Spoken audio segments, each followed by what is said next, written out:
anak-anak jalanan, ada orang-orang yang ngaco itu. Ke situ Injil itu diberitakan. Katakan amin. Ke situ Injil diberitakan.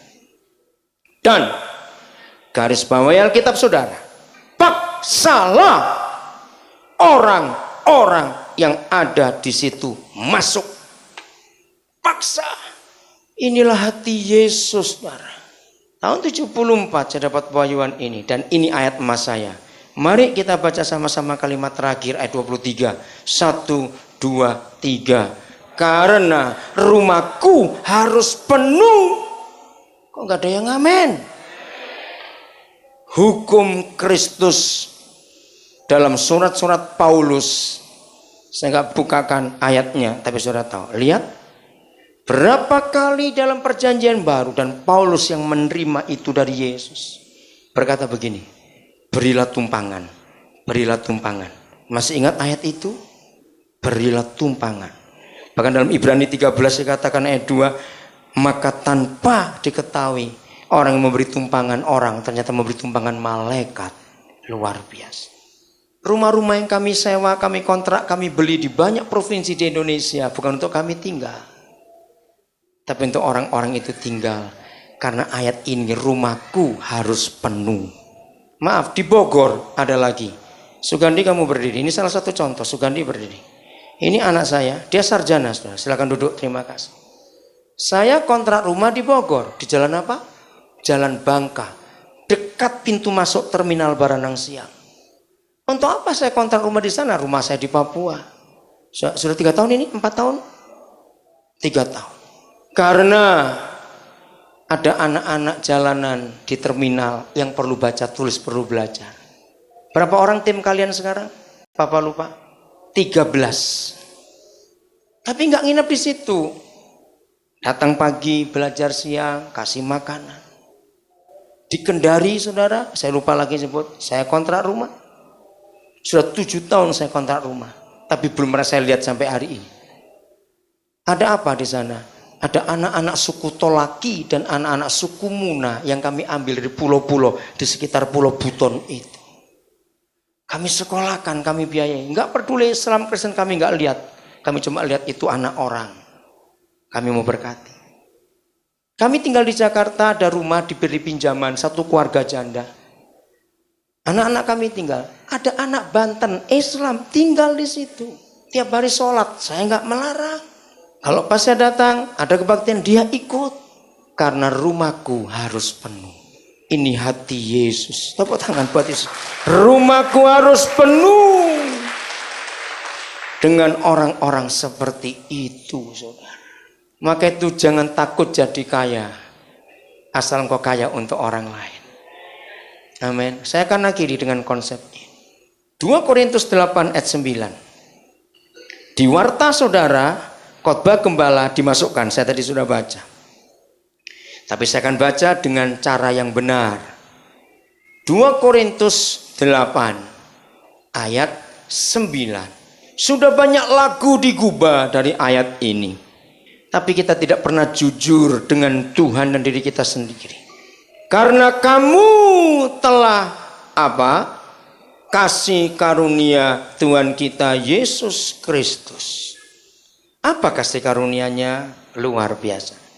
Bahwa ia, sebelum lupa, pasti Alkitabnya orang karismatik diberi coretan tebal sekali ayat ini. Ngaku ya atau tidak, lihat itu. Karena ayatnya paling enak, saudara. Bahwa ia yang oleh karena kamu menjadi miskin, sekalipun ia kaya, supaya kamu menjadi kaya oleh karena kemiskinannya. Nah, sampai saya baca di renungan tadi, konsepnya masih sama. Saya akan luruskan arti ayat ini dengan kebenaran. Saudara perhatikan, Yesus kalau begitu pernah miskin tidak? Ayo jawab, pernah miskin tidak?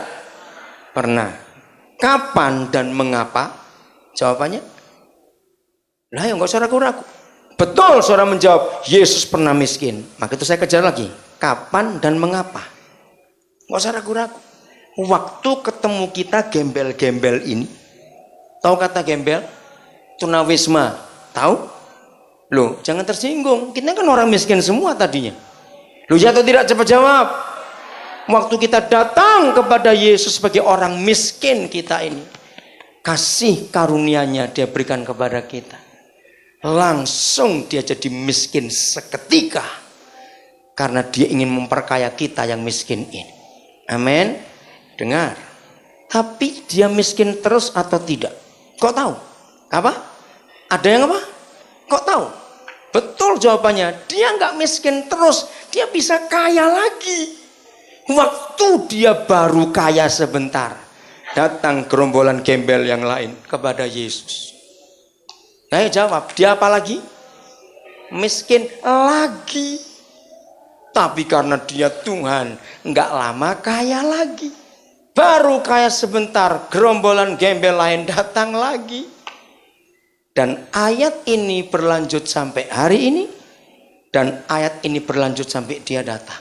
Jawabannya, mengapa saya sebagai hamba Tuhan saja, saya nggak punya bisnis, saya nggak punya usaha, tapi bisa memperkaya banyak orang, bisa sekolah orang gratis, dan sebagainya tadi, bisa beli rumah semuanya. Karena hidup saya pakai prinsip itu. Saya kalau memberi orang bersama istri, kami itu sampai miskin, sampai nggak punya apa-apa sendiri.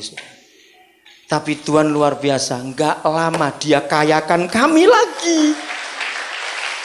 Begitu kami kaya lagi, nggak lama datang orang lain lagi. Maka itu kenapa saya bisa mengajarkan jangan punya kulkas. Itu kan miskin kalau nggak ada makanan di rumah. Ayo, tapi besok bisa beli lagi. Saudara, tadi saya mesti ambil uang. Ternyata di ATM atau Mandiri tinggal 96.000 yang nggak bisa diambil. Bukan saya minta uang kepada saudara. Karena ATM saya itu semua pakai internet banking. Dan berapa orang punya hak untuk ngambil pakai internet. Dan saya nggak pernah takut. Bukan saya sombong. Lalu saya telepon tadi. Yang terakhir yang saya dengar minta izin, kamu ambil berapa? Kok ini mau diambil tinggal 96.000? Oh iya, kemarin ada yang perlu begini. Puji Tuhan. Jadi dengan tim kami, anggota pelayanan kami, buku tabungan kami, ATM kami, mereka tahu nomor PIN-nya, saudara. Dan tahu berapa jumlah uang kami. Mereka tahu. Maka itu Tuhan bisa memakai kami dengan cara ini, karena ayat ini. Kami nggak takut jadi miskin, karena kami percaya bisa kaya lagi. Dan terus begitu kalau kami memberi, terus begitu.